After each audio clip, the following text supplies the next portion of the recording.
Hey guys, இன்னைக்கு நானும் எங்கள் அத்தாவும் சேர்ந்து பிரியாணி சமைக்க போகிறோம். அதுக்கு ஃபஸ்ட்டு பிரியாணி சட்டியில் எண்ணெயும் கீயும் ஊற்றிட்டு பட்டை, கிராம்பு, ஏலக்காய், பிரியாணி லீஃப் எல்லாத்தையும் போட்டு சாட்டே பண்ணிட்டு வெட்டி வச்சுருக்க வெங்காயத்தையுமே அதில் போட்டு நல்லா வதங்குற வரைக்கும் சாட்டே பண்ணிக்கணும்.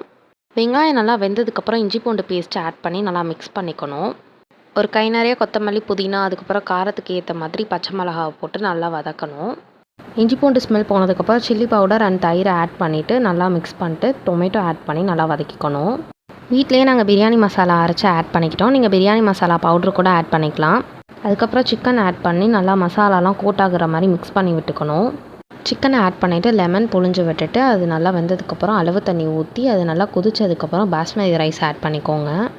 ரைஸும் தண்ணியும் ஒரே லெவலில் வந்ததுக்கப்புறம் 20 மினிட்ஸ் தம் போட்டு எடுத்தோம்னா சூப்பரான பிரியாணி ரெடி ஆகிரும். பிரியாணி ரெடி ஆகிட்டுருக்கப்போவே நாங்கள் சிக்கனும் ஃப்ரை பண்ணிட்டு ரைத்தாவும் பண்ணிட்டோம். நாங்கள் எல்லாருமே சேர்ந்து உட்காந்து சாப்பிட்டோம். அத்தாவும் பிரியாணி சூப்பராக இருந்துச்சுன்னு சொன்னாங்க. மறக்காமல் சப்ஸ்கிரைப் பண்ணிக்கோங்க.